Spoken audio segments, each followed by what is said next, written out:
মধুরচর নিয়ে ভিডিও বানানোর জন্য কিন্তু অনেকগুলো কমেন্ট আছে, আর সেই ভিডিও বানানোর জন্য আমি এখন আছি মধুরচর কুম্পার।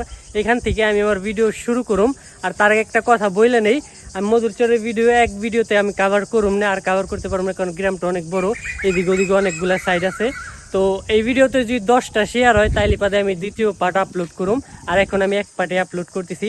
তো আপনারা দ্বিতীয় পার্ট মানে ভিডিওটা 10টা শেয়ার করে দ্বিতীয় পার্ট দেখার জন্য অবশ্যই একটা কমেন্ট করে যাবেন। এখন আমি আছি কুম্পার ব্রিজে, এটার অনেকজন নতুন ব্রিজও বলে, নতুন বাজার হয়েছে ওইদিকে। আর এটার কুম এসে মানে অনেক মানুষ কুম অর্থ হয়তো বা জানবেন না অন্য জেলার, আমাকে আঞ্চলিক ভাষায় কুম মানে হয়েছে গিয়ে অনেক বড় আর অনেক গভীর জায়গায় কুম কয়। আর এই জায়গায় কিন্তু আমি ছোটবেলায় দেখছি নৌকা বাইস হয়েছে, ঠিক আছে। এতক্ষণ একটা গাড়িও আসে না, এখন আমি ভিডিও বানাইতে আইছি, এখন অনেক বেশি গাড়ি আসতেছে। যাক, ব্যাক টু দ্য ভিডিও। তো এখানে আমি যখন ছোট ছিলাম মানে 2বার দেখছি নৌকা বাইস হইতে। আর একটা কথা বলে, এই জায়গার পানি কিন্তু এই নালা ধরে, এইদিকে নালা আছে, নালা দিয়ে একবারে হাতনি হয়ে একবারে যে ধলেশ্বরী যে নদী আছে হেমাদপুর, ওই নদী থেকে কিন্তু এই জায়গায় কিন্তু পানি আসে। এখন অনেক বেশি বাঁধ টাত হয়ে গেছে, জায়গা ভরাট হয়ে গেছে, খাল বিল নদী নালা। তো তার জন্য এখন পানিও আসে না তেমন। আর এই কুমটা অনেক বেশি মানে আগে ছোটবেলায় দেখতে অনেক বেশি গভীর আসলো, কিন্তু এখন গভীর নাই।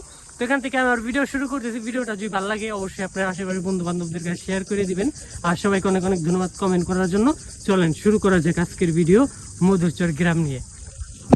তো এখান থেকে আমি ভিডিও শুরু করতেছি। প্রথমে অনেক বেশি কথা ভালো হয়ে গেছে, তারপরও এই ব্রিজটা নির্মাণ হয়েছে গিয়ে আমি যদি মাইল ফালুকটা দেখি তাহলে পরে 2000 সালে নির্মাণ হয়েছে, ঠিক আছে। আমার সামনে থেকে নতুন বাজার। তো চলেন শুরু করা যাক আজকের ভিডিও মধুরচর গ্রাম নিয়ে। আর একটা কথা না বললেই না, সেটা হলো কি আপনারা অনেকেই ভিডিও দেখেন, এটা আমার অনেক বেশি মানে আফসোস লাগে যে ভিডিও দেখেন বাট ভিডিওতে লাইক আর কমেন্ট করেন না। আমি আগে অনেক ভিডিওতে বলছি, আবারও বলতেছি, আপনাদের একটা লাইক একটা কমেন্ট কিন্তু আমার ভিডিও বানানোর উৎসাহ আরও বাড়াই দেয়। আপনারা বেশি না, যদি 3টা সেকেন্ড ওয়েট করে যে একটা কমেন্ট করেন, ওই একটা কমেন্টে কিন্তু আমার ভিডিও করার উৎসাহ আরও 3 গুণ বাড়াই দিব, আমি যেটা মনে করি, ঠিক আছে। আবার অনেকেই ইনবক্সে এসে জিজ্ঞেস করেন যে ভিডিও করার মানে কি। বা ভিডিও করার মানে একে তো হয়েছে এনজয়মেন্ট, আর দ্বিতীয় হয়েছে গিয়ে স্মৃতি রাখা।